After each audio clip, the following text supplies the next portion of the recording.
ಓಂ ಶಾಂತಿ. ಓಂ ಶಾಂತಿ. ಇವತ್ತಿನ ವಿಷಯ ಅಭೋಕ್ತ ಅಂತ. ಭೋಕ್ತ ಅಂತಂದ್ರೇನು? ಭೋಗಿಸು, ಅನುಭವಿಸು. ಏನ್ ಅನುಭವಿಸೋದು? ಸುಖ, ಶಾಂತಿ.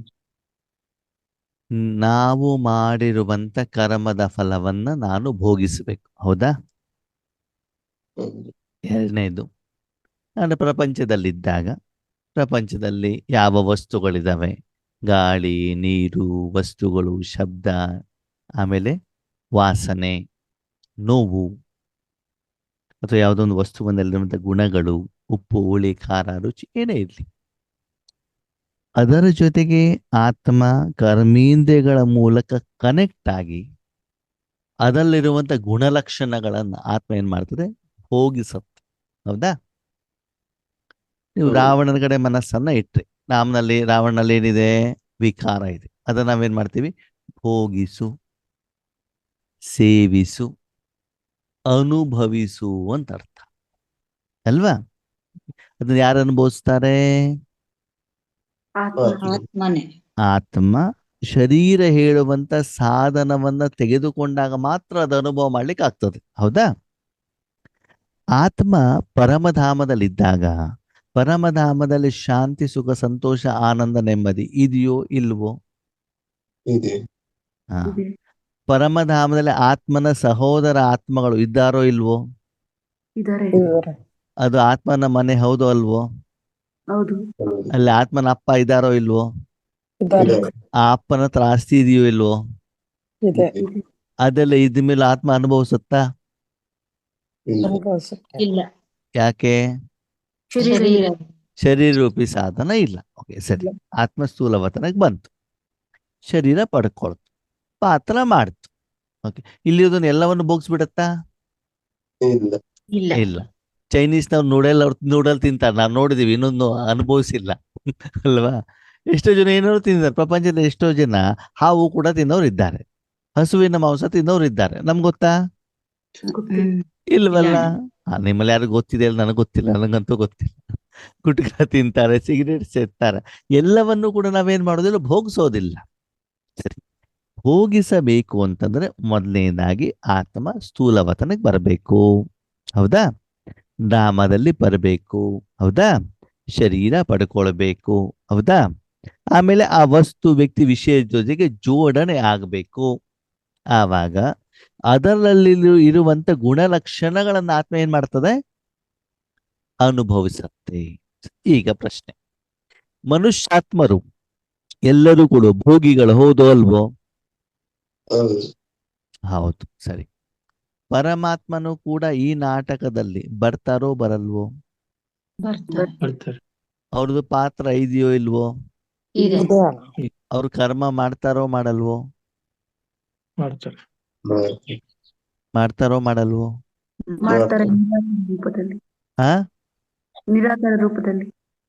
ನಿರಾಕಾರ ರೂಪದಲ್ಲಿ ಮಾಡಿದ್ರೆ ಮುರಳಿ ಹೆಂಗ್ ನುಡಿಸ್ತಿದ್ರು?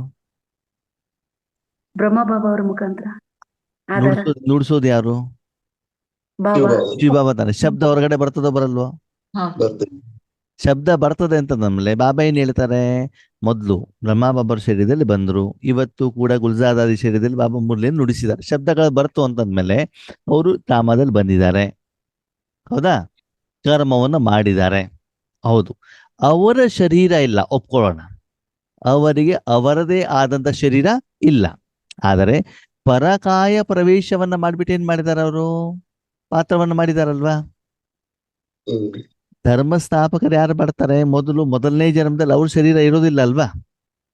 ಬೇರೆಯವ್ರ ಶರೀರದಲ್ಲಿ ಪ್ರವೇಶ ಮಾಡ್ಬಿಟ್ಟು ಅವ್ರು ಏನ್ ಮಾಡ್ತಾರೆ? ಧರ್ಮ ಸ್ಥಾಪನೆ ಮಾಡ್ತಾರೆ. ಓಕೆ, ಸರಿ. ಹಾಗಿದ್ರೆ ಭಗವಂತ ಧಾಮದಲ್ಲಿ ಬರ್ತಾರೆ, ಒಪ್ಕೊಂಡ್ರಿ? ಭಗವಂತನ ಜನ್ಮ ಆಗ್ತದೆ, ಒಪ್ಕೊಂಡ್ರಿ? ಶಿವರಾತ್ರಿ ಅವನ ಶರೀರ ಇಲ್ಲ, ಓಕೆ, ಎಸ್, ಎಗ್ರಿ. ಆದ್ರೆ ಶರೀರದಲ್ಲಿ ಬರ್ದೇನೆ ಶಬ್ದ ಬರೋದಿಲ್ವಲ್ಲ? ಓಕೆ, ಇಲ್ಲಿ ಈ ಪ್ರಪಂಚದಲ್ಲಿ ಬಂದಾಗ ಮಕ್ಕಳು ಮಾಡುವಂತ ಪಾತ್ರವನ್ನ ಭಗವಂತ ನೋಡ್ತಾರೋ ನೋಡಲ್ವೋ? ಅಳು ಇರ್ಲಿ, ಸುಖ ಇರ್ಲಿ, ದುಃಖ ಇರ್ಲಿ, ನೋವಿರ್ಲಿ, ಭಗವಂತ ನೋಡ್ತಾರೋ ನೋಡಲ್ವೋ? ನೋಡ್ತಾರೆ. ನೋಡ್ತಾರೆ. ಆದರೆ ಅದರ ಪ್ರಭಾವದಲ್ಲಿ ಅವರು ಬರ್ತಾರಾ? ಬರಲ್ಲ. ಇಲ್ಲ. ಇಲ್ಲ. ಅದ್ಯಾಕೆ? ಅದು ಹೇಗೆ? ಮಕ್ಕಳುಗಳು ಅಂತ ಹತ್ತಾರೆ, ಭಗವಂತನಿಗೂ ಕೂಡ ಬೇಜಾರು ದುಃಖ ಆಗತ್ತೋ ಆಗಲ್ವೋ? ಆಗಲ್ಲ.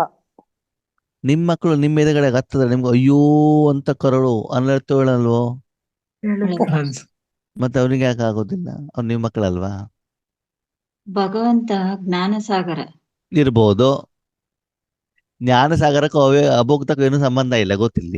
ಅಲ್ಲ ಜ್ಞಾನ ಸಾಗರ ಆಗಿರೋದ್ರಿಂದ ಅವ್ರ ಕರ್ಮ ಅಂದ್ರೆ ನಾವುಗಳೇನ್ ಕರ್ಮ ಮಾಡಿದೀವೋ ಅದ್ರ ಪ್ರಕಾರ ಅನುಭವಿಸ್ತೀವಿ. ಅದು ಗೊತ್ತಿರುತ್ತೆ ಭಗವಂತನ್ಗೆ. ಓಕೆ, ಅದಕ್ಕೆ ಭಗವಂತ ಏನ್ ಹೇಳ್ತಾರೆ, ಡಾಕ್ಟರ್ ಇರ್ತಾರಲ್ಲ, ಹಲ್ಲಿನ ಡಾಕ್ಟರ್ ಇರ್ತಾರೆ, ಪೇಷಂಟ್ ಅನ್ನು ಹಲ್ಲು ಕೀಳ್ತಾರೆ. ಪೇಷಂಟ್ ಹೆಂಗ್ ಮಾಡ್ತಾ ಇರ್ತಾನೆ? ನೋವು ಅನುಭವಿಸ್ತದೆ. ಓ ಅಂತ ಹೇಳ್ತಾನೆ. ಸರಿ, ಡಾಕ್ಟರಿಗೆ ಅದ್ರಲ್ಲಿ ಎಷ್ಟು ಪರ್ಸೆಂಟ್ ನೋವಿನ ಅನುಭವ ಆಗ್ತದೆ? ಆಗಲ್ಲ. ಆಗಲ್ಲ. ಆಗಲ್ಲ. ಆಗೋದಿಲ್ಲ ತಾನೆ. ಆವಾಗ ಅವನು ಕರ್ಮ ಮಾಡ್ತಿದ್ದಾನೋ ಇಲ್ವೋ? ಮಾಡಿದೆ. ಎದೆಗಡೆ ಕರ್ಮದ ಆ ಫಲ ಅವನಿಗೆ ನೋವು ಆಗ್ತಾ ಇದೆ ತಾನೆ. ಹೌದು. ಅವಾಗ ಡಾಕ್ಟರ್ ಭೋಗ್ತಾನೋ ಭೋಗ್ತಾನೋ? ಆಗ್ಬೋದು. ಅಭೋಗ್ತಾನ. ಅವನು ಭೋಗಿಸ್ತಾ ಇಲ್ಲ, ಅಲ್ಲಿ ಕರ್ಮದ ಫಲ ಇದೆ, ಆದ್ರೆ ಅವನು ಅದರ ಜೊತೆಗೆ ಜೋಡಣೆ ಆಗಿಲ್ಲ. ಕಣ್ಣಿಗೆ ಕಾಣ್ತಾ ಇದೆ. ಆತ್ಮೀಯರೇ, ಕಿವಿಯಲ್ಲಿ ಶಬ್ದ ಕೇಳ್ತಾ ಇದೆ. ಏನಾಗ್ತಾ ಇದೆ? ಕಣ್ಣಿನಲ್ಲಿ ಪೇಷಂಟ್ ಕೂಗ್ತಾ ಇರೋದು ಕಣ್ಣಿಗೆ ಕಾಣ್ತಾ ಇದೆ, ಕಿವಿಯಲ್ಲಿ ಶಬ್ದ ಕೇಳ್ತಾ ಇದೆ. ಆದ್ರೆ ಆ ಕರ್ಮದ ಫಲದ ಜೊತೆಗೆ ಆ ಪೇಷಂಟ್ ಮಾತ್ರ ಕನೆಕ್ಟ್ ಆಗಿದ್ದಾನೆ, ಬಿಟ್ರೆ ಡಾಕ್ಟರ್ ಕನೆಕ್ಟ್ ಆಗಿಲ್ಲ. ಅರ್ಥ ಆಯ್ತು ನಿಮ್ಗೆ? ಹ್ಮ್. ಕರ್ಮ ಇದೆ, ಕರ್ಮದ ಫಲ ಜೊತೆ ಕನೆಕ್ಟ್ ಆದ್ರೂ ಅವನೇನಾಗಿಲ್ಲ, ಅದನ್ನು ಭೋಗಿಸ್ತಾ ಇಲ್ಲ. ಹಾಗೆ ಭಗವಂತ ಈ ಎಲ್ಲವನ್ನ ನಾಟಕದ ರೂಪದಲ್ಲಿ ನೋಡ್ತಾನ ಅಲ್ವಾ? ಎಲ್ಲರ ಒಂದು ಭಾವನ ಸಮಚಿತ್ತದಿಂದ ನೋಡ್ತಾರೆ. ಆದ್ರೆ ಯಾವುದೇ ಆತ್ಮನ ಕರ್ಮದ ಫಲ ಅಥವಾ ಈ ಪ್ರಪಂಚದ ಯಾವುದೇ ವಸ್ತುವಿನಲ್ಲಿರುವಂತ ಒಳ್ಳೇದು ಕೆಟ್ಟದ ಗುಣಲಕ್ಷಣಗಳ ಜೊತೆಗೆ ಭಗವಂತ ಏನಾಗೋದಿಲ್ಲ, ಜೋಡಣೆ ಆಗಲ್ಲ. ಆಗೋದಿಲ್ಲ. ಅವನು ಯಾವುದನ್ನು ಅನುಭವಿಸೋದಿಲ್ಲ. ಯಾವುದನ್ನು ಅನುಭವಿಸ್ತಾನೆ? ಭಗವಂತನಿಗೆ ಏನ್ ಅನುಭವ ಇದೆ? ಏನ್ ಅನುಭವ ಇದೆ? ಭಗವಂತನಿಗೆ ಅವನಲ್ಲಿರುವಂತ ಸಪ್ತ ಗುಣಗಳ ಅನುಭವ ಮಾತ್ರ ಇದೆ. ಹೌದು ಅಲ್ವೋ? ಹೌದಣ್ಣ. ಅವನಲ್ಲಿ ಏನ್ ಸಪ್ತ ಗುಣಗಳ, ನೀವು ಕರೆಕ್ಟ್ ಆಗಿ ಯೋಚನೆ ಮಾಡ್ತಾ ಹೋಗಿ. ಅವನಲ್ಲಿ ಏನ್ ಅನುಭವ ಇದೆ? ಅವನಲ್ಲಿರುವಂತ ಸಪ್ತ ಗುಣಗಳ ಅನುಭವ ಮಾತ್ರ ಇದೆ, ಬಿಟ್ರೆ ಅವನು ಈ ಹೊರಗಡೆ ಪ್ರಪಂಚಕ್ಕೆ ಬಂದ್ಬಿಟ್ಟು ಸ್ಥೂಲವತನದಲ್ಲಿರುವಂತದ್ದು ಇದೆಯಲ್ಲ, ಅದ್ರ ಜೊತೆಗೆ ಅವನೇನಾಗಲ್ಲ, ಕನೆಕ್ಟ್ ಆಗೋದಿಲ್ಲ. ಅವನ ಪಾತ್ರವನ್ನು ಮಾಡ್ತಾನಷ್ಟೇ. ಅರ್ಥ ಆಯ್ತು ನಿಮ್ಗೆ? ಆಯ್ತು ಆಯ್ತು. ಹೊರಗಡೆ ವಸ್ತುವಿನ ಜೊತೆಗೆ ಅವನು ಕರ್ಮದಲ್ಲಿ ಬರ್ತಾನೆ, ಆದ್ರೆ ಕರ್ಮದ ಫಲದಲ್ಲಿ ಅವನೇನ್ ಮಾಡೋದು ಬರೋದಿಲ್ಲ. ಉದಾಹರಣೆಗೆ, ನೀವು ಇಲ್ಲಿ ಮನೆಯಲ್ಲಿ ಅಡಿಗೆಯನ್ನ ಮಾಡಿ ತಟ್ಟೆಯಲ್ಲಿ ಇಟ್ಟು ಬಾಬನ ಭೋಗ ತಗೊಂಡು ಹೋಗ್ತೀರಿ. ಹೋಗ್ತಿರೋ ಹೋಗಲ್ವೋ? ಹೋಗ್ತೀರಿ. ಸರಿ, ಹೋದಾಗ ಬಾಬಾ ಆ ಭೋಗವನ್ನ ಸ್ವೀಕಾರ ಮಾಡ್ತಾರೋ ಮಾಡಲ್ವೋ? ಮಾಡಲ್ಲ. ಮಾಡಲ್ಲ. ಶಕ್ತಿ ತುಂಬ್ತಾರ. ತುಂಬೋದಷ್ಟೇ ಮಾಡ್ತಾರ ಅವ್ರು. ಕರೆಕ್ಟಾಗಿ ಕೇಳ್ತಾ ಹೋಗಿ. ಏನ್ ಮಾಡ್ತಾರ ಅವರು? ಶಕ್ತಿ. ಅಲ್ಲಿ ಇರುವಂತಹ ನಿಮ್ಮ ರುಚಿ ಆಗ್ಲಿ ಬಿಸಿ ಆಗ್ಲಿ ಅದನ್ನೇನ್ ಮಾಡೋದಿಲ್ಲ, ಅವನು ಸ್ವೀಕಾರ ಮಾಡೋದಿಲ್ಲ. ಅವನು ಮಾಡೋದಿಲ್ಲ. ಈಗ ಪೇಷಂಟ್ ಹೋದಾಗ ಪೇಷಂಟಿನ ದುಃಖವನ್ನ ಡಾಕ್ಟರ್ ತಗೊಳ್ಳೋದಿಲ್ಲ, ಆದ್ರೆ ಅವ್ರ ದುಃಖವನ್ನ ಡಾಕ್ಟರ್ ಏನ್ ಮಾಡ್ತಾನೆ? ತೆಗೆದ ಅಲ್ವಾ? ಇವನತ್ತಿರೋದನ್ನ ಅವನಿಗೆ ಕೊಡ್ತಾನೆ ಹೊರತು ಅವನ್ನ ನೀವನೇನ್ ಮಾಡಲ್ಲ. ಆಕ್ಚುಲಿ ಹಣನೂ ಕೂಡ ತಗೊಳ್ಬಾರ್ದು, ಸೇವಾ ಮನೋಭಾವ. ನೀವು ಹಣ ತಗೊಂಡ್ಬಿಟ್ರೆ ಅದು ಸೇವೆ ಆಗಿಲ್ಲ, ಅದು ಕರ್ಮ ಆಯ್ತಲ್ವಾ? ಇಲ್ಲಿ ಭಗವಂತ ಏನ್ ಮಾಡ್ತಾರೆ, ತನ್ನಲ್ಲಿರುವಂತ ಶಕ್ತಿನ ಎಲ್ಲರಿಗೂ ಕೊಡ್ತಾ ಹೋಗ್ತಾನೆ ಹೊರತು ಇಲ್ಲಿ ಇರೋದನ್ನ ಎಂದೂ ಕೂಡ ಅವನು ತೆಗೆದುಕೊಳ್ಳೋದಿಲ್ಲ. ತೆಗೆದುಕೊಳ್ಳುವಂತ ಇಚ್ಛೆನೂ ಕೂಡ ಅವನಿಗೆ ಇಲ್ಲ, ತೆಗೆದುಕೊಳ್ಳುವಂತ ಪಾತ್ರನೂ ಅವನು ಇಲ್ಲ. ಒಂದು ವೇಳೆ ಅವನು ತೆಗೆದುಕೊಂಡಿದ್ದಿದ್ರೆ ಎಲ್ಲ ಪ್ರಪಂಚದಲ್ಲಿ ವಿಕಾರ ಇರುವಂತ ಕಾರಣದಿಂದ ಅದನ್ನ ಅವ್ರೇನ್ ಮಾಡ್ಬೇಕಾಯ್ತು? ಕ್ಲಿಯರ್ ಮಾಡ್ಬೇಕಾಯ್ತು ತಾನೆ. ಇವತ್ತು ಕೂಡ ಬ್ರಹ್ಮ ಬಾಬಾ ಸಂಪೂರ್ಣ ಆಗಿದಾರಲ್ವಾ? ಅವ್ರ ವೈಯಕ್ತಿಕ ಲೆಕ್ಕಾಚಾರ ಕ್ಲಿಯರ್ ಆಗಿದೆ. ಹೌದು ಅಲ್ವೋ? ಅವಾಗ ಕುಮಾರಿಯರಿಗೆ ಅವರು ಬ್ರಹ್ಮ ಬಾಬಾ ಸಹಯೋಗವನ್ನ ಕೊಡ್ತಿದ್ದಾರೆ ಹೊರತು ನಿಮ್ಮ ದುಃಖವನ್ನ ಅವ್ರೇನ್ ಮಾಡ್ತಾ ಇಲ್ಲ, ಸ್ವೀಕಾರ ಮಾಡಲ್ಲ. ಅರ್ಥ ಆಯ್ತು ನಿಮ್ಗೆ? ಕ್ಲಿಯರ್ ಆಗ್ತಾ ಇದೆ ಏನಂತ? ಅಭೋಕ್ತ ಅಂತಂದ್ರೆ ಅವನು ಕರ್ಮನೇ ಮಾಡೋದಿಲ್ಲ, ಅವನ ಪಾತ್ರದಲ್ಲೇ ಇರೋದಿಲ್ಲ ಅಂತ ಬಿಟ್ಟಲ್ಲ. ಅವನ ಪಾತ್ರವನ್ನು ಅವನು ಮಾಡ್ತಾನೆ, ಆದರೆ ಆ ಕರ್ಮದ ಫಲವಾಗಲಿ ಬೇರೆ ಯಾವುದೇ ವಸ್ತು ವ್ಯಕ್ತಿಗಳ ಜೊತೆಗೆ ಅವನೇನಾಗಿರೋದಿಲ್ಲ, ಜೋಡಣೆ ಆಗಲ್ಲ. ಆಗಿರೋದಿಲ್ಲ. ಅಲ್ಲಿ ಭಗವಂತ ಹೇಳ್ತಾರೆ, ನಾನು ನೀವು ಕೊಟ್ಟಿರುವಂತ ಆಹಾರದ ವಾಸನೆನೂ ಕೂಡ ನಾನು ತೆಗೆದುಕೊಳ್ಳೋದಿಲ್ಲ. ಆದ್ರೆ ಗುಲ್ಜಾರ್ದಾರಿ ಶರೀರದಲ್ಲಿ ಬಂದಾಗ ಬಾಬನಿಗೆ ಭೋಗ ತಿನ್ನಿಸ್ತಾರಲ್ಲ, ಅದ್ಯಾರು ತಿನ್ನೋದು? ಬ್ರಹ್ಮ ಬಾಬಾ ತಿಂತಾರೆ ಹೊರತು ಆ ಸಮಯದಲ್ಲಿ ಶಿವಬಾಬಾ ಏನಾಗಿರ್ತಾರೆ, ಪಕ್ಕದಾಗ ಇರ್ತಾರೆ ಸೈಡಲ್ಲಿ. ಅದು ಬಂದ ತಕ್ಷಣ ಪಕ್ಕದಲ್ಲಿ ಬಂದ್ಬಿಡೋದು, ಡಿಟ್ಯಾಚ್ ಆಗಿಬಿಡ್ತಾರ ಅವ್ರು. ಅರ್ಥ ಆಯ್ತಾ? ಅಂದ್ರೆ ಹಾಗಂತ ಭಗವಂತ ಕರ್ಮದಲ್ಲಿ ಬರ್ತಾರೋ ಬರಲ್ವೋ? ಸೃಷ್ಟಿ ನಾಟಕ ಚಕ್ರದಲ್ಲಿ ಬರ್ತಾರೋ ಬರಲ್ವೋ? ಅವರು ಮಾಡಿರುವಂತ ಕರ್ಮದ ಫಲ ಅವ್ರಿಗೆ ಸಿಗ್ತದೋ ಸಿಗಲ್ವೋ? ಇಲ್ಲ. ಇಲ್ಲ. ಯಾಕಂದ್ರೆ ಅವರು ಬೇರೆಯವ್ರಿಗೆ ಮಾತ್ರ ಕೊಡ್ತಾರೆ ಇರ್ತಾರೆ ಹೊರತು ಅವರು ಏನ್ ಮಾಡೋದಿಲ್ಲ, ಬೇರೆಯವರ ಕರ್ಮದ ಫಲವನ್ನ ತೆಗೆದುಕೊಳ್ಳೋದಿಲ್ಲ. ಅಂದ್ಮೇಲೆ ಅವರು ನಮಗೇನು ಶಾಂತಿ, ಸುಖ, ಸಂತೋಷ, ಆನಂದ, ನೆಮ್ಮದಿ ಕೊಡ್ತಾರೋ ಅದರ ಪ್ರತಿಯಾಗಿ ನಾವು ಅವ್ರಿಗೆ ವಾಪಸ್ ಏನ್ ಕೊಡ್ಬೇಕು? ಏನು ಕೊಡ್ಬೇಕು? ಏನು ಕೊಡುವಂಗೆ ಇಲ್ಲ. ಯಾಕಂದ್ರೆ ಏನು ಅವನು ತಗೊಳ್ಳೋದಿಲ್ಲ, ಏನ್ ಮಾಡೋದಿಲ್ಲ, ಅವನೇನು ತಗೊಳ್ಳೋದಿಲ್ಲ. ಹಾಗೆ ನಾವ್ ಯಾರ ಜೊತೆ ಲೆಕ್ಕಾಚಾರ ಇಟ್ಕೊಳ್ಳೋಣ ಇವಾಗ? ಶರೀರದ ಅಪ್ಪ ಅಮ್ಮನ ಜೊತೆಗೆ ಇಟ್ಕೊಳ್ಳೋಣ, ಪರಮಾತ್ಮನ ಜೊತೆಗೆ ಇಟ್ಕೊಳ್ಳೋಣ? ಅವನದ ತಗೊಂಡು ಬರೋದು ಮಾತ್ರ. ಅವನತ್ ಏನಿದೆ? ಶಾಂತಿ, ಸುಖ, ಸಂತೋಷ, ಆನಂದ, ನೆಮ್ಮದಿ. ಅದು ನಿಮ್ಗೆ ಒಳ್ಳೇದಾಗತ್ತೋ ಕೆಟ್ಟದಾಗತ್ತೋ? ಎಷ್ಟಾರು ತಗೊಂಡ್ ಬನ್ನಿ, ಎಷ್ಟಾರು ತಿನ್ನಿ, ಎಷ್ಟು ಬೇಕಾದ್ರೂ ಉಡಾಯಿಸಿ, ಯಾರಿಗೆ ಬೇಕಾದ್ರೂ ದಾನ ಮಾಡಿ, ಅವನೇನು ಕೇಳೋದಿಲ್ಲ. ಹೌದೋ ಅಲ್ವೋ? ವಾಪಸ್ ಕೊಡ್ಬೇಕಾ? ಏನು ಮಾಡಿದೇನೆ ಅಂತ ಕೇಳ್ತಾರ? 100 ರೂಪಾಯಿ ಕೊಟ್ಟಿದ್ದೆ ಹೆಂಗೆ ಖರ್ಚು ಮಾಡ್ಕೊಂಡು ಬಂದ ಲೆಕ್ಕ ಕೊಡು ಅಂತ ಕೇಳ್ತಾರ? ಏನ್ ಹೇಳ್ತಾನ ಅವನು? ನನ್ನ ತಿರುವಂತ ಆಸ್ತಿನ ಲೂಟಿ ಮಾಡ್ಕೊಂಡು ಹೋಗು, ನೀನ್ ಏನಾರು ಮಾಡ್ಕೊಂಡು ಹೋಗಪ್ಪ, ತಗೊಂಡೋಗು, ಕೀನೇ ಕೊಟ್ಬಿಟ್ಟಿದ್ದೀನಿ ಅಂತ ಹೇಳ್ತಾರೆ ಅಲ್ವಾ? ಅದೇ ಲೌಕಿಕ ತಂದೆ ಹತ್ರ 10 ರೂಪಾಯಿ ತಗೊಂಡ್ರೆ ಲೆಕ್ಕ ಕೊಡು, ಏನ್ ಮಾಡ್ದೆ, ಹೆಂಗ್ ಮಾಡ್ದೆ ಎಲ್ಲ ಕೇಳ್ತಾರ ತಾನೆ? ಈಗಿನ ತಂದೆ ತಾಯಿಗಳು ಹೆಂಗ್ ಮಾಡ್ತಾರೆ ಅಂತಂದ್ರೆ, ಇವಾಗ ನಾನು 10,000 ರೂಪಾಯಿ ಕೊಡ್ತೇನೆ, ಮುಂದಿನ ತಿಂಗಳು ಸಂಬಳ ಬಂದ್ಮೇಲೆ ವಾಪಸ್ ಕೊಡೋದು ಕೇಳ್ತಾರ ಕೇಳಲ್ವೋ? ನಮ್ ಶಿವಭಾವನೆ ಕೊಡ್ಬೇಕಾ? ನಾವ್ ಯಾರ ಜೊತೆ ಲೆಕ್ಕಾಚಾರ ಇಟ್ಕೊಂಡಂಗಿದ್ರೆ ಅವನ ಹತ್ರ ತಗೊಂಡು ಇಲ್ಲೆಲ್ಲ ಸಾಲ ತೀರಿಸಿ ಆದ್ಮೇಲೆ, ಯಾಕಂದ್ರೆ ವಾಪಸ್ ಕೊಡೋ ಪ್ರಶ್ನೆ ಇಲ್ವಲ್ಲ. ಬೇಕಾದಷ್ಟು ಎತ್ಕೊಂಡ್ ಬರ್ತಾ ಇರೋದು, ಯಾವ್ದನ್ನ ಎತ್ಕೊಂಡ್ ಬರ್ಬೇಕು? ಹೌದಾ ಅಣ್ಣವ್ರೆ, ಮೊದ್ಲೇ ಇಳಿದಿದ್ದು ಸೆಂಟರ್ ಇಂದ ಚೇರು, ಟಿವಿ, ಟೇಬಲ್ ಎಲ್ಲ ಎತ್ಕೊಂಡ್ ಬಂದ್ಬಿಡ್ತಿದ್ವಲ್ಲ, ಇದಲ್ಲ. ಯಾವುದು? ಶಿವಬಾಬನ ಹತ್ತಿರ ಸಪ್ತಗುಣಗಳನ್ನು ತಗೊಂಡು ಬರ್ಬೇಕು. ಅದಕ್ಕಾಗಿ ಬಾಬಾ ಹೇಳ್ತಾರೆ, ಅಭೋಕ್ತ ಅಂತಂದ್ರೆ ನಾನು ಎಲ್ಲಾ ಕರ್ಮವನ್ನು ಮಾಡ್ತೇನೆ, ಎಲ್ಲವನ್ನು ನೋಡ್ತೇನೆ, ಎಲ್ಲದೂ ನನಗೆ ವಿಷಯ ಗೊತ್ತು, ನನಗೆ ಜ್ಞಾನ ಇದೆ, ನನಗೆ ಗೊತ್ತು, ಎಲ್ಲನೂ ಕೂಡ ಗೊತ್ತು. ಯಾರು ಏನು ಜಾತಕ ಏನಿದೆ, ಯಾರ್ಯಾರೇನೇನು ಕರ್ಮ ಮಾಡಿದ್ದಾರೆ ಎಲ್ಲನೂ ಕೂಡ ನನಗೆ ಗೊತ್ತೇ. ಅವರ ಬಗ್ಗೆ ದಯೆ ಬರ್ತದೆ, ನಾನು ಸಾಕ್ಷಿಯಾಗಿ ನೋಡ್ತೇನೆ ಬಿಟ್ರೆ ಅದರ ಪ್ರಭಾವದಲ್ಲಿ, ಪರಿಣಾಮದಲ್ಲಿ ನಾನು ಬರೋದಿಲ್ಲ. ಅದಕ್ಕಾಗಿ ಪರಿಣಾಮದಲ್ಲಿ ಬರುವಂತಹ ಬ್ರಹ್ಮ ಬಾಬಾರವನ್ನು ಆಧಾರವಾಗಿ ಇಟ್ಕೊಂಡಿದ್ದಾರೆ ಅವರು. ಯಾಕಂದ್ರೆ ಏನಾಗತ್ತೆ ಅಂತ ಗೊತ್ತಿರ್ಬೇಕಲ್ಲ. ಶಿವಬಾಬನಿಗೆ ನೋವು ಅಂದ್ರೆ ಏನು ಗೊತ್ತು? ಗೊತ್ತಾ ಶಿವಬಾಬನಿಗೆ? ಇಲ್ಲ. ಯಾರಿಗೆ ಗೊತ್ತು? ಬ್ರಹ್ಮ ಬಾಬನಿಗೆ ಗೊತ್ತು. ಅವ್ ಗೊತ್ತಿರುವಂತ ನೋವೊಂದು ಒದ್ದಾಡೋದು ಗೊತ್ತು ಅವನಿಗೆ, ಜನ ಒದ್ದಾಡ್ತಾರೆ ಗೊತ್ತು. ಆದ್ರೆ ಅದ್ ನೀವು ಇಂತ ಇವ್ರಿಗೆ ಗೊತ್ತಿಲ್ವಲ್ಲ. ಇವನಿಗೆ ಶಾಂತಿ, ಸುಖ, ಸಂತೋಷ, ಆನಂದ, ನೆಮ್ಮದಿ ಮಾತ್ರ ಗೊತ್ತು ಅವರಿಗೆ. ಹೌದು ತಾನೆ? ಅದಕ್ಕಾಗಿ ಬಾಬಾ ಏನ್ ಹೇಳ್ತಾರೆ, ನೀವು ಕೂಡ ವರ್ತಮಾನ ಸಮಯದಲ್ಲಿ ಬಾಬ್ ಸಮಾನ್ ಆಗ್ಬೇಕೋ ಬೇಡವೋ? ಹೇಗೆ? ಹೇಗೆ? ಅವನು ಶರೀರದಲ್ಲಿ ಬರದೇ ಬಾಪ್ ಸಮಾನ ಆದ, ನೀವು ಶರೀರದಲ್ಲಿ ಬಂದು ಬಾಪ್ ಸಮಾನ ಆಗ್ಬೇಕು. ಏನಾಗ್ಬೇಕು? ಶರೀರ ಆಧಾರ ಇಲ್ಲದೇನೆ ಅವನು ಬಾಪ್ ಸಮಾನ ಆದ್ರೆ, ಇವಾಗ ಶರೀರದಲ್ಲಿ ಬಂದಾಗ್ಲೂ ಕೂಡ, ಇವಾಗ ಡೈಮಂಡ್ ಅಲ್ಲ ಶರೀರದಲ್ಲಿ ಬರ್ತಾರೋ ಬರಲ್ವೋ ಬಾಬಾ? ಅವಾಗ ಅವ್ರು ಏನಾಗಿರ್ತಾರ? ಈ ಪ್ರಪಂಚದ ಯಾವ್ದ್ರ ಜೊತೆ ಕನೆಕ್ಟ್ ಆಗಿರ್ತಾರ? ಹಾಗೆ ನೀವು ಶರೀರದಲ್ಲಿ ಬಂದಾಗ ಈ ಪ್ರಪಂಚದ ಯಾವುದೇ ವಸ್ತು, ವ್ಯಕ್ತಿ, ವಿಷಯ ಜೊತೆಗೆ ಏನಾಗಬಾರ್ದು? ಜೋಡಣೆ ಯಾವಾಗ ಆಗ್ತದೆ?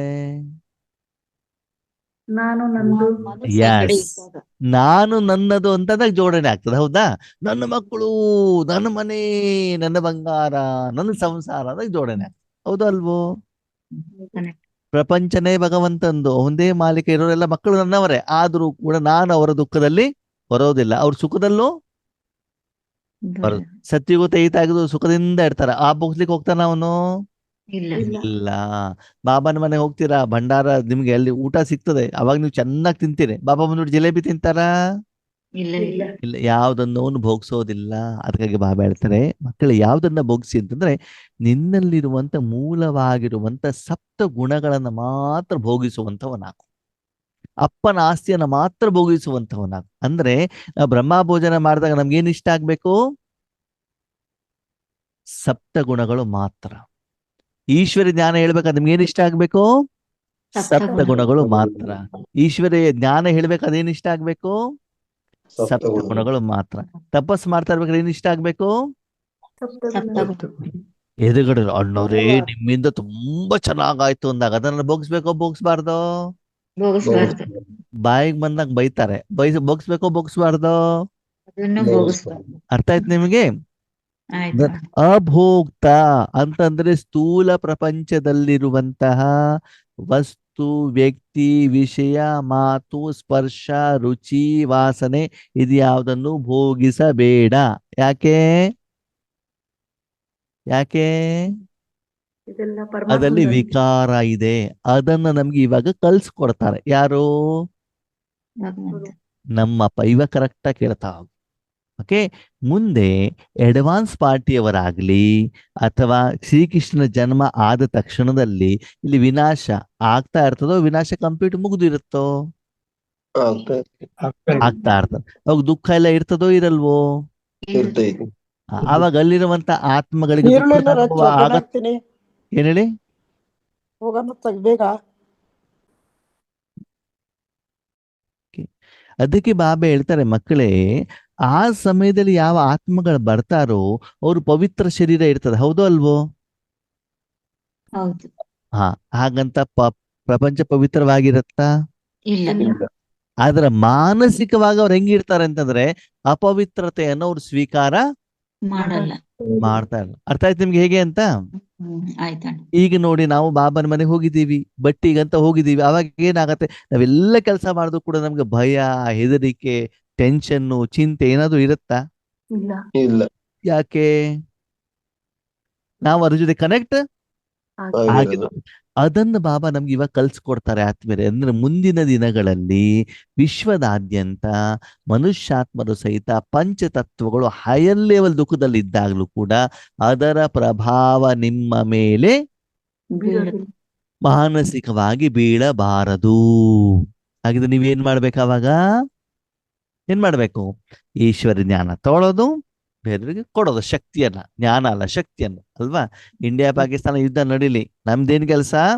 ಶಕ್ತಿಯನ್ನ ಕೊಡೋದು. ಶಕ್ತಿ ಕೊಡೋದು. ಕೊರೋನಾ ಬಂತು, ಡಾಕ್ಟರ್ ಕೆಲಸ ಏನು?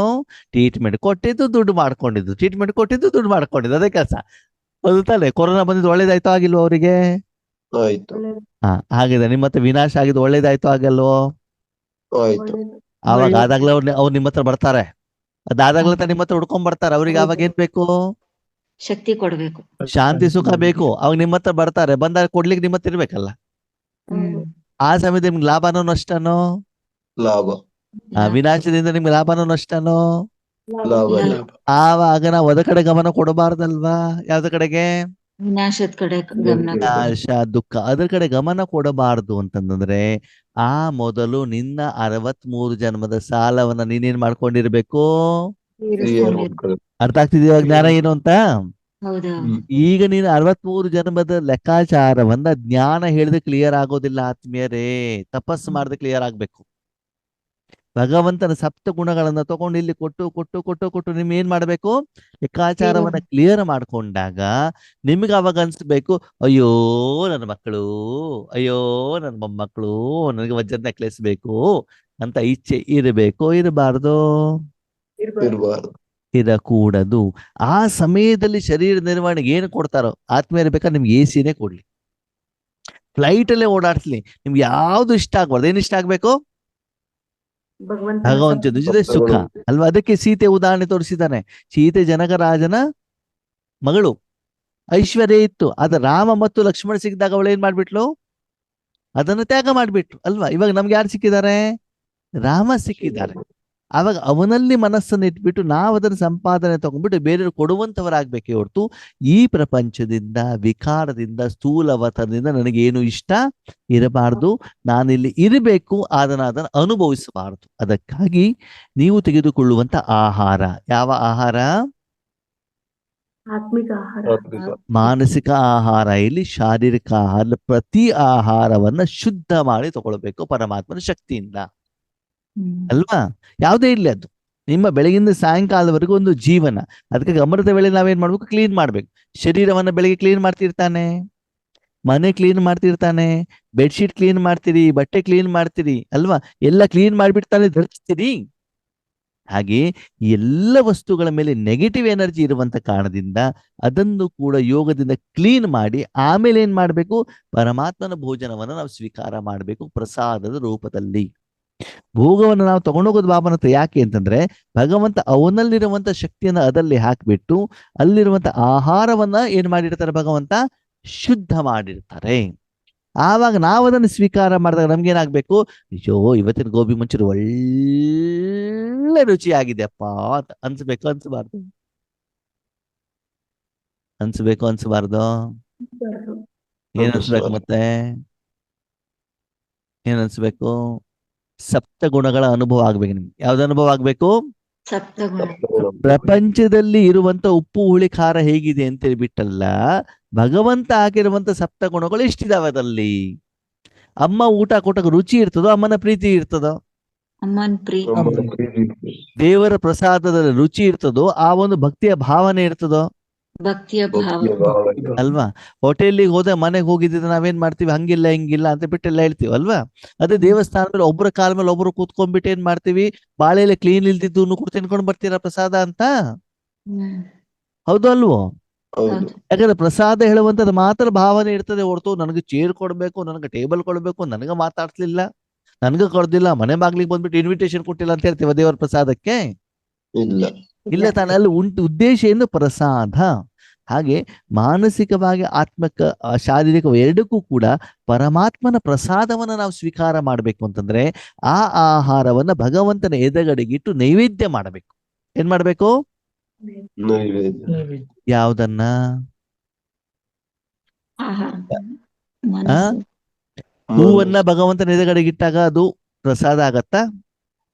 ಕುಂಕುಮ ಇಟ್ಟಾಗ ಪ್ರಸಾದ ಆಗತ್ತಾ? ಆಗತ್ತೋ ಆಗಲ್ವೋ? ಆಗುತ್ತೆ. ಸೀರೆ ಒಯ್ದಿಟ್ಟಾಗ ಪ್ರಸಾದ ಆಗತ್ತೋ ಆಗಲ್ವೋ? ಹೌದು, ಆಹಾರ ಇಟ್ಟಾಗ ಪ್ರಸಾದ ಆಗತ್ತೋ ಆಗಲ್ವೋ? ಆಗುತ್ತೆ. ನೀವೇನೇನ್ ಇಡ್ಬೇಕಾಗಿದ್ರೆ?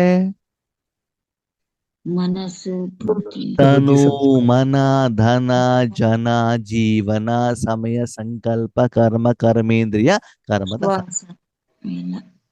ಆಯ್ತಾ? ತನು, ಮನ, ಧನ, ಜನ, ಸಮಯ, ಸಂಕಲ್ಪ, ಜೀವನ, ಶ್ವಾಸ ಎಲ್ಲವನ್ನು ಯಾರ ಎದುರುಗಡೆಗೆ ಇಡಬೇಕು?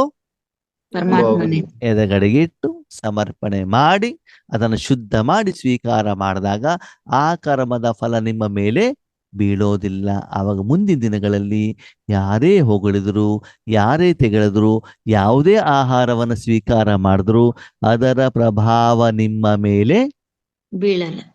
ಹಾಗಿದ್ರೆ ಬರೀ ಬ್ರಹ್ಮಭೋಜನ ಮಾತ್ರ ನೀವು ಬಾಬನಿಗೆ ಭೋಗ ಇಡಬೇಕು, ಸಂಕಲ್ಪನೂ ಇಡಬೇಕು. ಸಂಕಲ್ಪನೂ ಇಡಬೇಕು. ಕರ್ಮದ ಫಲ ಮಕ್ಕಳು ಮೊಮ್ಮಕ್ಕಳನ್ನ ಎಲ್ಲ ಎಲ್ಲ ಇಡ್ಬೋದು ಅಣ್ಣವ್ರೆ. ಮಕ್ಕಳು ಮೊಮ್ಮಕ್ಕಳು ನಮ್ಮವ್ರಲ್ವಾ, ನಾವು ಹಂಗೆ ಇಡ್ಲಿಕ್ಕೆ ಆಗ್ತದೆ. ಅದಕ್ಕೆ ಬಾಬಾ ಹೇಳ್ತಾರೆ ಮಾತೆರಿಗೆ ಮೋಹ ಇರ್ತದೆ, ಅದಕ್ಕಾಗಿ ಏನಾಗ್ತಾರೆ ಅವರು? ಫೇಲ್ ಆಗ್ಬಿಡ್ತಾರೆ. ಯಾವ್ದೋ ಒಂದ್ ಸ್ವಲ್ಪ ಅದ್ರಲ್ಲಿ ಅಟ್ರಾಕ್ಷನ್ ಆಯ್ತು ಅಂತಂದ್ರೆ ನಾವೇನಾಗ್ಬಿಡ್ತೀವಿ? ಫೇಲ್ ಆಗ್ಬಿಡ್ತೀವಿ. ಆವಾಗ ಅದರ ಪ್ರಭಾವ ನಮ್ಮ ಮೇಲೆ ಬೀಳತ್ತೆ. ಅದಕ್ಕಾಗಿ ಬಾಬಾ ಹೇಳ್ತಾರೆ ಎಲ್ಲವನ್ನ ಬಿಟ್ಬಿಟ್ಟು ಕಾಡಲು ಕೂತ್ಕೊಳ್ಳಿ ಅಂತ ಹೇಳಿಲ್ಲ ಬಾಬಾ.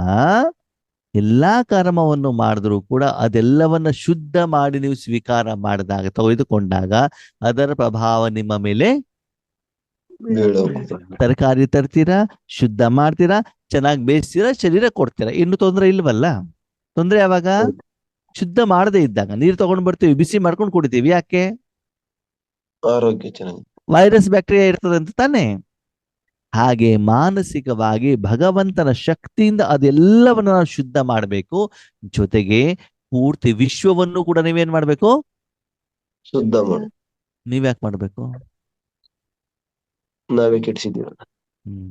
ಯಾಕೆಂದ್ರೆ ಬಾಬಾ ಹೇಳ್ತಾರೆ, ನಿಮ್ಮಲ್ಲಿರೋ ಮಕ್ಕಳು ಇರ್ತಾರಲ್ಲ, ಅವ್ರು ಶುದ್ಧ ಮಾಡ್ಕೊಂಡು ಆಹಾರ ತಿಂತಾರೋ ಅಥವಾ ತಾಯಿಂದ ಡ್ಯೂಟಿನೋ ಶುದ್ಧ ಮಾಡಿ ಅವ್ರಿಗೆ ಊಟ ಕೊಡಿಸೋದು?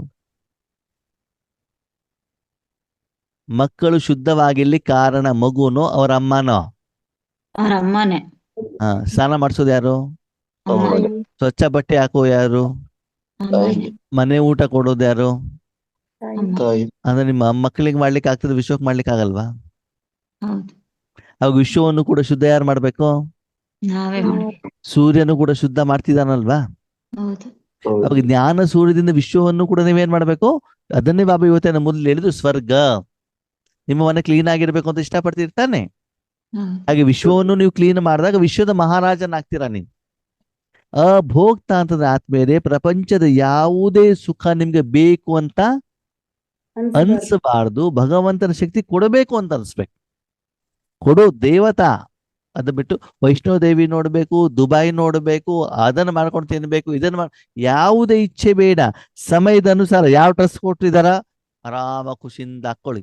ಏನ್ ಬಾಬಾ ಭೋಜನ ಕೊಟ್ಟಿದಾರೋ ಖುಷಿಯಿಂದ ತಗೊಳ್ಳಿ. ಯಾರೆದುರುಗಡೆ ನಿಮಿತ್ತಕ್ಕೆ ಸೇವೆ ನಿಲ್ಲಿಸಿದಾರೋ ಅವ್ರ ಜೊತೆಗಿರಿ ಅಷ್ಟೇ. ಆದ್ರೆ ಅವ್ರ ಜೊತೆ ಅಟ್ಯಾಚ್ಮೆಂಟ್ ಅಲ್ಲಿ ಬರ್ಬೋದು. ಡಾಕ್ಟರ್ ಇದ್ದಾರೆ, ಪೇಷಂಟ್ಗಳಿಗೆ ಟ್ರೀಟ್ಮೆಂಟ್ ಕೊಡ್ಬೇಕು, ಅಷ್ಟ ಮಾತ್ರ ಗಮನ.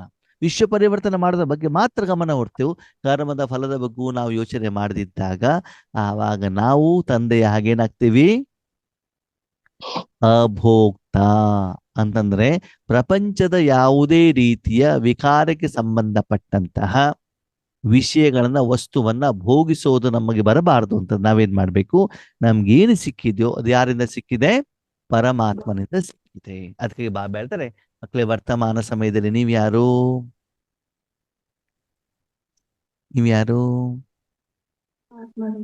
ಸಂಗಮಯುಗಿ ಬ್ರಾಹ್ಮಣರು. ನೀವ್ಯಾರು?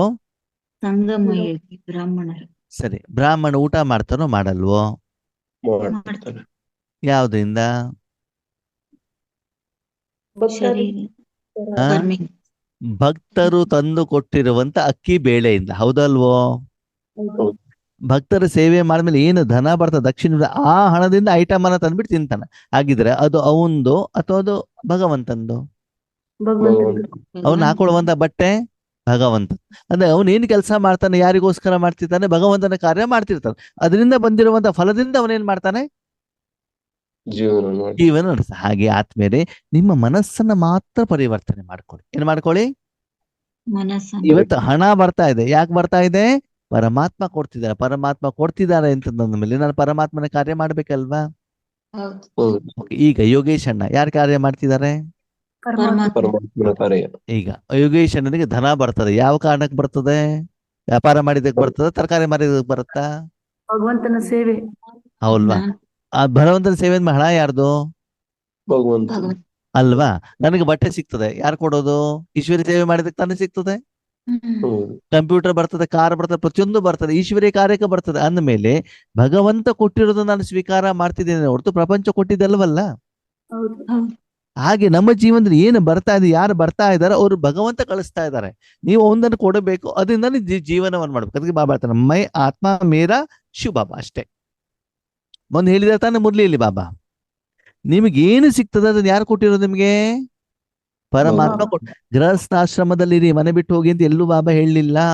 ಗೃಹಸ್ಥಾಶ್ರಮದಲ್ಲಿರಿ, ನಿಮ್ಮ ಮನೆಯವ್ರು ತಂದ್ಬಿಟ್ಟು ಹಣ ಕೊಟ್ಟಿದ್ದ, ಅದು ಯಾರು ಕೊಟ್ಟಿದ್ದಾರೆ? ಭಗವಂತನೇ. ಭಗವಂತ ಕೊಟ್ಟಿದ್ದಾರೆ. ಭಗವಂತ ಕೊಡಬೇಕು ಅಂದ್ರೆ ಪ್ರತಿದಿನ ನೀವು ತಪಸ್ಸು ಮಾಡ್ಬೇಕು. ಓಕೆನಾ? ಎಲ್ಲಿಂದ ವಸ್ತು ಬಂತು, ವ್ಯಕ್ತಿ ಬಂತು, ವಿಷಯ ಬಂತು, ಏನು ಬಂದು ಕೂಡ ಈಶ್ವರೇ ಕಾರ್ಯವನ್ನು ನಾನು ಮಾಡಿದ್ದಕ್ಕೆ ಅದು ಈಶ್ವರನಿಂದ ನನಗೆ ಸಿಕ್ಕಿರೋದೇ ಹೊರತು ನನಗೆ ಬೇರೆಯವರಿಂದ ನಾನು ಯಾವುದೇ ಲೆಕ್ಕಾಚಾರವನ್ನು ಏನ್ ಮಾಡಬಾರ್ದು? ಇಟ್ಟುಕೊಳ್ಳಬಾರ್ದು. ಇಟ್ಕೊಂಡ್ರೆ ಲೆಕ್ಕಾಚಾರ ಹೆಚ್ಚಿಗೆ ಆಗತ್ತೋ ಕಡಿಮೆ ಆಗತ್ತೋ? ಹೆಚ್ಚಿಗೆ. ಏನೇ ಬೇಕು ಅಂತ ನೀವು ಯಾರಿಗೆ ಕೇಳ್ಬೇಕು? ಬಾಬಾನೇ ಕೇಳ್ಬೇಕು. ಕೆಲಸ ಬೇಕು, ಬಾಬಾ ಕೊಟ್ಟಿದ್ದಾರೆ. ಅಲ್ಲಿ ಹೋಗ್ಬಿಟ್ಟು ಯಾರು ಕೆಲಸ ಮಾಡ್ತಿದ್ದಾರೆ? ಬಾಬಾ ಮಾಡ್ತಿದ್ದಾರೆ. ಸಂಬಳ ಯಾರ್ದು? ಬಂದ ಮೇಲೆ ಭಗವಂತನಿಗೆ ಅರ್ಪಣೆ ಮಾಡ್ಬೇಕೇ ಹೊರತು ನನ್ನ ಸಂಬಳ ನಾನು ಹೆಂಗ್ ಬೇಕಾದ್ರೂ ಮಾಡ್ತೇನೆ, ನೀವ್ ಯಾರು ಕೇಳಲಿಕ್ಕೆ ಅಂತ ಬಾಬನಿಗೆ ಏನ್ ಮಾಡಬಾರ್ದು? ಕೇಳಿದ್ರೆ ನೆಕ್ಸ್ಟ್ ಟೈಮ್ ನಿಮ್ ಜೊತೆಗೆ ಇರೋದೇ ಇಲ್ಲ, ಬಾಬಾ ಕೆಲಸನೇ ಕೊಡ್ಸೋದಿಲ್ಲ. ಅರ್ಥ ಆಯ್ತಾ? ಅದಕ್ಕಾಗಿ ಬಾಬಾ ಅಭೋಕ್ತ ಅಂತಂದ್ರೆ ನಾನು ಇದ್ರೂನು ಕೂಡ ಆ ಕರ್ಮದ ಫಲದ ಪ್ರಭಾವ ನನ್ನ ಮೇಲೆ ಬೀಳಬಾರದು. ಮುಖ್ಯವಾಗಿ ನಾನು ಅದನ್ನ ಅನುಭವಿಸಬೇಕು ಅಂತ ನಿಮ್ಮ ಮನಸ್ಸಲ್ಲಿ ಇಚ್ಛೆ ಬರಬಾರ್ದು. ಇರ್ಬಾರ್ದು. ಇಚ್ಛೆ ಇದ್ರೆ ಇಚ್ಛೆ ಇದ್ರೆ ಸಿಗಾಕೋದು. ದುಃಖ. ಸಿಂಪಲ್ ಒಂದು ಪ್ರಶ್ನೆ. ಈಗ ಯೋಗೇಶ್ ಅಣ್ಣನು ಊರು ಸುತ್ತಲಿಕ್ಕೆ ಹೋಗ್ತಾರ ಹೋಗಲ್ವೋ? ಹೋಗಲ್ಲ.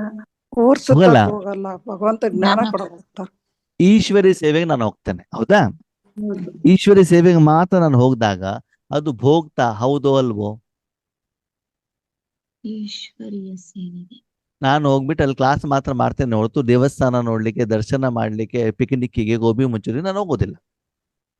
ಓಕೆ, ಅದು ಭೋಗ್ತಾ ಹೌದೋ ಅಲ್ವೋ? ಅಲ್ಲ. ಇಲ್ಲ. ಕೆಲವೊಬ್ರು ಸ್ಪೆಷಲ್ ಟೂರ್ ಮಾಡ್ಕೊಂಡು ಹೋಗ್ತಾರೆ, ಅದು ಭೋಗ್ತಾ ಹೌದೋ ಅಲ್ವೋ? ಹೌದು. ಹೌದು ತಾನೆ? ಈಗ ನೀವು ಈಶ್ವರಿ ಸೇವೆ ಮಾಡ್ತಿದ್ರೆ ನಿಮ್ಗೆ ಬಟ್ಟೆ ಬರ್ತಿದೆ, ನೋ ಪ್ರಾಬ್ಲಮ್. ನನಗೂ ಬೇಕು, ಮ್ಯಾಚಿಂಗ್ ಬೇಕು, ಕಲರ್ ಬೇಕು ಅಂತ ನಾನು ಅಲ್ಲಿ ಹೋಗ್ಬಿಟ್ಟು ಐಟಮ್ ತಗೊಳ್ತೇನೆ. ಆವಾಗ ಅದು ಭೋಗ್ತಾ ಹೌದೋ ಅಲ್ವೋ? ಭೋಕ್ತ. ಹೌದು. ಯಾಕಂದ್ರೆ ನನಗೆ ಇಚ್ಛೆ ಇದೆ ಅದು ಬೇಕು ಅಂತ. ಈಗ ನಾನು ಮೊಬೈಲ್ ತಗೊಳ್ಳಿ ನನ್ನ ಉದ್ದೇಶ ಈಶ್ವರಿ ಸೇವೆ ಇರ್ತದೆ ಹೊರತು ನನಗೇನೋ ಬೇಕು ಅಂತ ನಂದು ಇರೋದಿಲ್ಲ. ನನಗೆ ಈಶ್ವರಿ ಸೇವೆ ಮಾಡ್ಲಿಕ್ಕೆ ಎಷ್ಟು ಸಾಕು? ನಾನು ಯೋಚನೆ ಮಾಡ್ತೀನಿ ಗೊತ್ತಾ, 8,000 ರೂಪಾಯಿ ಮೊಬೈಲ್ ಅಲ್ಲಿ ಕೆಲಸ ಆಗೋದಿದೆ, ನಾನು 80,000 ರೂಪಾಯಿ ಯಾಕೆ ತಗೊಳ್ಬೇಕು ಅಂತ ನಾನು ಯೋಚನೆ ಮಾಡ್ತೇನೆ. ಈಶ್ವರಿ ಸಂಬಂಧಪಟ್ಟಿದ್ದ ಎಷ್ಟು ಬೇಕು ಅಷ್ಟೇ ಬಗ್ಗೆ ಮಾತ್ರ ನಾನು ಯೋಚನೆ ಮಾಡ್ತೇನೆ. ಯಾಕಂದ್ರೆ 80,000 ರೂಪಾಯಿ ಇರೋದು 3 ವರ್ಷ, 8,000ದಲ್ಲಿ ಇರೋದು 3 ವರ್ಷ. ಓಕೆನಾ? ನನಗೆ 8,000 ರೂಪಾಯಿದಲ್ಲಿ ಕೆಲಸ ನಾನು 80,000 ರೂಪಾಯಿ ಯಾಕೆ ತಗೊಳ್ಬೇಕು ಯೋಚನೆ ಮಾಡ್ತೀನಿ ನಾನು. ಹೌದು. ಹಾಗೆ ಬೇರೆಯವ್ರು ಹಂಗೆ ಯೋಚನೆ ಮಾಡ್ತಾರ? ಯಾವಾಗ ನೀವು ಮಂಚದ ಮೇಲೆ ಮಲ್ಕೊಂಡೆ ನಿದ್ದೆ ಬರ್ತದೆ, ಅದಕ್ಕೆ 5,000 ರೂಪಾಯಿ ಕುರ್ಲಾನ್ ಬೆಡ್ ಯಾಕೆ ಹಾಕ್ಬೇಕು ನಾನು ಯೋಚನೆ ಮಾಡ್ತಾರೆ? ಅವಶ್ಯಕತೆ ಇಲ್ವಲ್ಲ. 5,000 ರೂಪಾಯಿ ಬೆಡ್ ಹಾಕಿದ್ರು ಚೆನ್ನಾಗಿ ನಿದ್ದೆ ಬರ್ತದೋ ಕಾಯಿಲೆ ಬರ್ತದೋ? ಕಾಯಿಲೆ ಬರ್ತದೆ. ಅರ್ಥ ಆಗ್ತಿದೆ ಮಕ್ಕಳೇ? ಇಲ್ಲಿ ಇರೋದೆಲ್ಲಿ ಮನಸ್ಸಿನಲ್ಲಿ ತಾನೇ ಚೇಂಜಸ್ ಇರೋದು. ನಿಮ್ಗೆ ಅಷ್ಟ ಐಶ್ವರ್ಯದಲ್ಲಾದ್ರೂ ಭಗವಂತ ಕುಳಿಸ್ಲಿ, ಸಿಂಪಲ್ ಗಂಜಿನಾದ್ರೂ ತಿನ್ನಿಸ್ಲಿ, ಎಲ್ಲ ಸಿಕ್ಕಿರೋದು ಯಾವ್ದ್ರಿಂದ? ಈಶ್ವರದಿಂದ. ಈಶ್ವರನಿಂದ ಸಿಗಬೇಕು ಅಂದ್ರೆ ಪ್ರತಿದಿನ ಈಶ್ವರನ ಫ್ಯಾಕ್ಟ್ರಿ ಕೆಲಸ ಮಾಡ್ಬೇಕಲ್ಲ. ಮಾಡ್ತಾ ಇದ್ದೀರಾ? ಅವನ ಫ್ಯಾಕ್ಟ್ರಿಯಲ್ಲಿ ಕೆಲಸವನ್ನ ಮಾಡಿಬಿಟ್ಟು ಅವನಿಂದ ಸಂಬಳವನ್ನ ತಗೊಂಡು ಅವನಿಂದ ಸಿಗುವಂತ ಸಾಧನ ಅಂತ ನೀವು ಮಾಡ್ಕೊಂಡಾಗ ನೀವು ಅವಾಗ ಏನಾಗ್ತೀರಿ? ಕೇವಲ ಭಗವಂತನಿಂದ ಮಾತ್ರ ನಿಮ್ಮ ಲೆಕ್ಕಾಚಾರನೇ ಹೊರತು ಬೇರೆಯಿಂದ ನಿಮ್ಗೆ ಲೆಕ್ಕಾಚಾರ ಇರಲ್ಲ. ಒಂದ್ ಫ್ಯಾಕ್ಟ್ರಿಯಲ್ಲಿ ನಾನು ಕೆಲಸ ಮಾಡ್ತಾ ಇರ್ತೇನೆ, ಎಷ್ಟೋ ಜನ ಸಂಬಂಧ ಸಂಪರ್ಕದಲ್ಲಿ ಬರ್ತೇನೆ, ಹೌದಾ? ಆದ್ರೆ ನಂಗೆ ಸಂಬಳ ಕೊಡೋದು ಯಾರು? ಕಳ್ರೆ ಅಲ್ವಾ? ಅವ್ರ ಫ್ಯಾಕ್ಟ್ರಿಗೋಸ್ಕರ ನಾನು ಮಾಡ್ತಿದ್ದೇನೆ ಹೊರತು ಬೇರೆಯವ್ರಿಗೋಸ್ಕರ ನಾನು ಮಾಡ್ತಾ ಇಲ್ವಲ್ಲ. ಹಾಗೆ ನೀವು ಯಾರಿಗೋಸ್ಕರ ಮಾಡ್ತಿದ್ದೀರಿ? ಶುಭವನ್ನು. ಇಲ್ಲಪ್ಪ, ನನ್ನ ಮಕ್ಕಳು, ನನ್ನ ಪತಿ, ನನ್ನ ಮೊಮ್ಮಕ್ಕಳು, ಅವರ ಮದ್ವೆಗೆ ಹೋಗ್ಬೇಕು, ಇವ್ರ ಎಂಗೇಜ್ಮೆಂಟ್ ನಮ್ ಜವಾಬ್ದಾರಿ ಇದೆಯಲ್ವಾ ಅಣ್ಣವ್ರೆ? ಅವಾಗ ತಂದೆ ಸಮಾನ ಭೋಗ್ತಾ ಆದ್ರು ಅಭೋಗ್ತಾ ಆದ್ರು. ಪೂರ್ತಿ ಪರಿವಾರ ಮಾತ್ರ ನಿಮ್ದು, ವಿಶ್ವನೇ ನಿಮ್ದು. ವಿಶ್ವನೇ ನಮ್ದು. ಈಶ್ವರನ. ಅರ್ಥ ಆಗ್ತಿದ್ಯಾ? ಈಗ ತಂದೆ ಸಮಾನ ನಾವು ಕೂಡ ಏನಾಗ್ಬೇಕು? ಹೌದು. ಭೋಕ್ತ. ಅಂದ್ರೆ ಫೈನಲ್ ಹೇಳಿ ನೋಡೋಣ, ಏನನ್ನು ಭೋಗಿಸತಕ್ಕ ಫೈನಲ್ ಹೇಳಿ, ಸಾರ ಹೇಳಿ. ಕರ್ಮದ ಫಲ ಅನುಭವಿಸಬಾರ್ದು, ಅದರ ಪ್ರಭಾವದಲ್ಲೂ ಬರಬಾರ್ದು. ಫೈನಲ್ ಹೇಳಿ. ಕರುಣ ಕೇಳ್ತೀರಾ? ಫೈನಲ್ಲು ಸಪ್ತ ಗುಣಗಳನ್ನ ಪರಮಾತ್ಮ ಕೊಟ್ಟಿರೋದನ್ನ ಮಾತ್ರ ಭೋಗಿಸ್ಬೇಕೇ ಹೊರತು ಬೇರೆ ಯಾರು ಕೊಟ್ಟಿರೋದನ್ನು ಕೂಡ ಏನ್ ಮಾಡಬಾರ್ದು? ಹೋಗಿಸ್ಬಾರ್ದು. ಮನೆ ಊಟ ತಿನ್ಬೇಕು, ಹೋಟೆಲ್ ಊಟ ತಿನ್ಬೇಕು, ಮನೆ ಮನೆ ಊಟ. ಅಥವಾ ಏನು ಏನ್ ಹೇಳ್ತಾರೆ ಅದಕ್ಕೆ, ಯಾವ್ದ್ರಲ್ಲಿ ತರಿಸ್ತಾರಲ್ಲ ಆನ್ಲೈನ್ ಅಲ್ಲಿ, ಝೊಮ್ಯಾಟೊ ಝೊಮ್ಯಾಟೊದಲ್ಲಿ ಯಾವ್ ತರಿಸ್ಬೇಕು? ಮನೆ ಊಟನೋ ಊರಿನ ಊಟನೋ? ಒಂದು ಮಗುವಿಗೆ ಆರೋಗ್ಯಕರ ಆಹಾರ ಯಾವುದು? ಮನೆಯದು. ತಾಯಿಯ ಎದೆಯ ಹಾಲು, ಹೌದಾ? ಹೌದು ತಾನೆ? ಹಾಗೆ ಮಗು. ನಾವು ನಮ್ಮ ಅಪ್ಪನ ಆತ್ಮದ ಮನೆಯ ತಂದೆಯ ಆಹಾರ ತಿನ್ಬೇಕು, ಊರಿನ ಆಹಾರ ತಿನ್ಬೇಕು? ತಂದೆಯ ತಂದೆಯ ಊರಿನ ಆಹಾರ ತುಂಬಾ ಚೆನ್ನಾಗಿರ್ತದೆ, ಎಲ್ಲ ಹೊಗಳ್ತಾರೆ. ಮನುಷ್ಯಾತ್ಮ ಆಹಾರ ತಿನ್ಬೇಕು, ತಿನ್ಬಾರ್ದು? ಬೇಡ. ತಿನ್ಬಾರ್ದು. ಇವತ್ತು ಹೊಗಳ್ಲಿಕ್ಕೂ ರೆಡಿ, ನಾಳೆ ಹಾ. ಈಗ ನುಗ್ಗೆಕಾಯಿ ಮರ ಹಚ್ಲಿಕ್ಕೂ ರೆಡಿ, ಬಿದ್ದ ಮೇಲೆ ಜೋರಾಗಿ ಚಪ್ಪಾಳೆ ಹೊಡೆದು ಎಂಜಾಯ್ ಮಾಡ್ಲಿಕ್ಕೂ ರೆಡಿ. ಗೊತ್ತಿರ್ಲಿ ನಿಮಗೆ. ಅದಕ್ಕಾಗಿ ಹೇಳ್ತಾರೆ, ಪ್ರಪಂಚ, ಪಂಚತತ್ವ, ಸ್ಥೂಲವತನ, ಮನುಷ್ಯಾತ್ಮರು, ನೆಂಟ್ರು, ಲೌಕಿಕ ಪರಿವಾರ, ಅಲೌಕಿಕ ಪರಿವಾರ, ಇವರ ಯಾರ ಮಾತಿಗೂ ಮೋಸ ಹೋಗಬೇಡಿ. ಅರ್ಥ ಆಯ್ತಾ? ಯಾವ್ದಕ್ಕೆ ಪಕ್ಕ ಇರ್ಬೇಕು? ಬಾಬಾ ಮತ್ತು ಈಶ್ವರಿ ಕಾರ್ಯ ಅಷ್ಟೇ. ಹಾಗಾದ್ರೆ ಮನೆ ಬಾಟ ಬಿಟ್ಬಿಟ್ಟು ಎಲ್ಲ ಬಾಬಾ ಕಾಡಿಗೆ ಹೋಗಿ ಅಂತ ಹೇಳಿಲ್ಲ, ಗೊತ್ತಿರ್ಲಿ ಸೆಂಟರ್ ಹೋಗಿ ಕೂತ್ಕೊಳ್ಳಿ ಅಂತ ಹೇಳಿಲ್ಲ. ಅದೇ ಸದಾಕಾಲ ನಿಮ್ಮ ಜೀವನ ಹೇಗಿರ್ಬೇಕು? ಈಶ್ವರ್ಯ ಕಾರ್ಯದಲ್ಲೇ ಇರಬೇಕು. ಅವಾಗ ನೀವು ಕೂಡ ಏನಾಗ್ತೀರಿ? ಅಭೋಕ್ತ. ಆವಾಗ ಪ್ರಪಂಚದಲ್ಲಿ ಏನೇ ನಡೆದ್ರು ಕೂಡ ಅದರ ಪ್ರಭಾವ ನಿಮ್ಮ ಮೇಲೆ ಬೀಳತ್ತೋ ಬೀಳಲ್ವೋ? ಬೀಳಲ್ಲ. ಯಾಕೆ? ಅದು ನಾನು ಸ್ವೀಕಾರನೇ ಮಾಡಿಲ್ಲ. ಯಾವುದರಿಂದ? ಮಾನಸಿಕವಾಗಿ ಆಹಾರ ತಗೊಂಡಿದ್ದೇನೆ ನಾನು, ಪರಿಶುದ್ಧ ಮಾಡಿ ತಗೊಂಡಿರುವಂತ ಕಾರಣದಿಂದ ಅದರ ಪ್ರಭಾವ ನನ್ನ ಮೇಲೆ ಬೀಳಲ್ಲ. ಅದಕ್ಕೆ ಸಂಕಲ್ಪಗಳು, ಮಾತುಗಳು, ಯೋಚನೆಗಳು, ಚಿಂತನೆಗಳು, ಸಮಯ, ಕರ್ಮ, ಕರ್ಮೇಂದ್ರಿಯ ಇದೆಲ್ಲವನ್ನು ಕೂಡ ನಾವೇನ್ ಮಾಡಬೇಕು ಅಂತಂದ್ರೆ ಭಗವಂತ ಕೊಟ್ಟಿರೋದು ಅಂತ ನಾವು ತೆಗೆದುಕೊಂಡಾಗ ಅದರ ಪ್ರಭಾವ ನಮ್ಮ ಮೇಲೆ ಬೀಳೋದಿಲ್ಲ. ಬ್ರಹ್ಮ ಬಾಬಾ ಸ್ಥೂಲವಾಗಿ ತಮ್ಮ ತನುಮನ ಧನವನ್ನು ಬಾಬನಿಗೆ ಒಪ್ಪಿಸಿದ್ರು. ನಾವು ನಮ್ಮ ಗೃಹಸ್ಥಾಶ್ರಮದಲ್ಲಿ ಇದ್ದಿಬಿಟ್ಟೆ ನಾವೇನ್ ಮಾಡೋಣ? ಮನಾಭವ, ಮನಸ್ಸನ್ನು ಯಾರು ಕೇಳ್ಕೊಡೋಣ? ಪರಮಾತ್ಮ ಕೈ. ಬಾಬನ ಹತ್ರ ಒಂದೇ ವಾಯ್ದಾ ಪ್ರತಿಜ್ಞೆ ಮಾಡೋಣ, ಎಲ್ಲಾದ್ರೂ ಕುಳಿಸು, ಏನಾದ್ರೂ ತಿನಿಸು, ಅದ್ರ ಸದಾನಂದನ ನಿನ್ನ ಈಶ್ವರ್ಯ ಕಾರ್ಯದಲ್ಲಿ ಉಪಯೋಗ ಮಾಡ್ಕೋ. ಆ ಈಶ್ವರ್ಯ ಕಾರ್ಯದಿಂದ ಬರುವಂತ ಫಲವನ್ನ ಮಾತ್ರ ಕೊಡುವ ಹೊರತು ರಾವಣನ ಫಲ ನನಗೆ ಬೇಡ. ರಾಮ ಲಕ್ಷ್ಮಣ ಜೊತೆಲಿ ಇದ್ದಾಗ ಸೀತೆಗೆ ಸ್ವಲ್ಪ ರಾವಣನ ಊಟ ತಿನ್ಬೇಕು ಅಂತ ಅನಿಸ್ತು. ಏನದು? ಬಂಗಾರದ ಜಿಂಕೆ. ಅದನ್ನ ಇವತ್ತು ಬಾಬಾ ಮುರಳಿ ಹೇಳಿದ್ರು, ಬಿಲ್ಡಿಂಗ್ ಮಾಡ್ಬೇಕು, ಬಂಗಾರ ಬೇಕು, ಬಟ್ಟೆ ಇದೆಲ್ಲ ಮಾಡಿದಾಗ ಏನಾಗ್ತದೆ? ರಾವಣನ ಆಹಾರ ತಿನ್ಲಿಕ್ಕೆ ಹೋದಾಗ ನೀವು ಭೋಗಿಸ್ತೀರಾ, ಆ ಕರ್ಮದ ಫಲವನ್ನ ಭವಿಷ್ಯದಲ್ಲಿ ಏನ್ ಮಾಡ್ಬೇಕಾಗ್ತದೆ? ಭೋಗಿಸ್ಬೇಕು. ಏನು ನಿಮ್ಗೆ ಸಿಕ್ಕಿದೆ? ಬಿಲ್ಡಿಂಗ್ ಈಶ್ವರ್ಯ ಕಾರ್ಯಕ್ಕೆ, ಕಾರ್ ಸಿಕ್ಕಿದೆ ಈಶ್ವರ್ಯ ಕಾರ್ಯಕ್ಕೆ, ಶರೀರ ಸಿಕ್ಕಿದೆ ಈಶ್ವರ್ಯ ಕಾರ್ಯಕ್ಕೆ, ಸಮಯ ಸಿಕ್ಕಿದೆ ಈಶ್ವರ್ಯ ಕಾರ್ಯಕ್ಕೆ. ಇಷ್ಟು ಮಾತ್ರ ಮನಸ್ಸಿನ ಪರಿವರ್ತನೆ ಮಾಡ್ತಾ ಹೋಗಿ ಆತ್ಮೀಯರೇ, ಅವಾಗ ನಿಮ್ಗೆ ಏನಾಗ್ತದೆ? ನೀವೇ ಒಂದು ಬಾಬಾ, ನೀವು ಅಷ್ಟು ಮಾತ್ರ ಇರ್ತೀರ ಹೊರತು ಬೇರೆ ಎಲ್ಲರ ಜೊತೆಗೂ ನೀವೇನಾಗಿರ್ತೀರಿ? ಡಿಟ್ಯಾಚ್. ಎಲ್ಲರ ಜೊತೆ ಸಂಪರ್ಕದಲ್ಲಿ ಇರ್ತೀವಿ, ಅದ್ರ ಲೆಕ್ಕಾಚಾರ ಮತ್ತೆ ಯಾರ ಜೊತೆಗೆ? ಒಂದ್ ಫ್ಯಾಕ್ಟ್ರಿಲಿ ಕೆಲಸ ಇದ್ದಾಗ ಸಾಲ ತಗೊಳ್ಳೋದು ಯಾರ ಹತ್ರ? ಫ್ಯಾಕ್ಟ್ರಿ ಅವ್ರ ಹತ್ರ. ಸಂಬಳ ಯಾರ ಹತ್ರ? ಫ್ಯಾಕ್ಟ್ರಿ. ಅದಕ್ಕೆ ಆ ಫ್ಯಾಕ್ಟ್ರಿಗೋಸ್ಕರ ತಾನೇ ಮಾಡ್ತಿದ್ದೀರಿ. ಈಗ ನಾವ್ ಯಾರಿಗೋಸ್ಕರ ಮಾಡ್ಬೇಕಾಗಿದ್ರೆ? ಹಾಗಿದ್ರೆ ತಂದೆ ಸಮಾನ ಒಬ್ಬ ಆಗ್ಲಿಕ್ಕೆ ಆಗತ್ತೋ ಆಗಲ್ವೋ? ಕೇಳಿದಷ್ಟು ಈಸಿ ಇಲ್ಲ, ಗೊತ್ತಿರ್ಲಿ. ಏನ್ ಮಾಡ್ಬೇಕು? ಸಾಧನೆ ಮಾಡಬೇಕು, ಪ್ರಯತ್ನವನ್ನ ಮಾಡಬೇಕು, ತಪಸ್ಸನ್ನ ಮಾಡಬೇಕು. ಅವ ನೀವೇನಾಗ್ತೀರಿ? ಮಾಸ್ಟರ್ ಅಭೋಕ್ತ ಆಗ್ತೀರಾ. ನೋಡಿ, ನೀವು ನಿಮ್ಮ ಮನೆ ದುಃಖ ಮಾತ್ರ ನೋಡ್ತೀರಿ, ಭಗವಂತ ವಿಶ್ವದ ದುಃಖವನ್ನು ಕೂಡ ನೋಡ್ತಾರಲ್ವಾ? ದುಃಖ ನೋಡಿ ಅವ್ರ ಮೇಲೆ ದಯೆ ಬಂದು ಅವ್ರಿಗೆ ನೀವೇನ್ ಕೊಡ್ಬೇಕು? ಶಕ್ತಿಯನ್ನ ಕೊಡುವಂಥವ್ರು ಆಗ್ಬೇಕು. ಬಾಬಾ ಶಕ್ತಿ ಕೊಟ್ಟಿದ್ರೆ ಅವ್ರು ಲೆಕ್ಕಾಚಾರದಲ್ಲಿ ಬರ್ತಾರೆ, ನಿಮ್ಮ ಮೂಲಕ ಭಗವಂತ ಕೊಡ್ತಾರೆ. ಆ ಕರ್ಮದ ಫಲ ಯಾರಿಗೆ ಸಿಗ್ತದೆ? ಯಾರಿಗೆ ಸಿಗ್ತದೆ?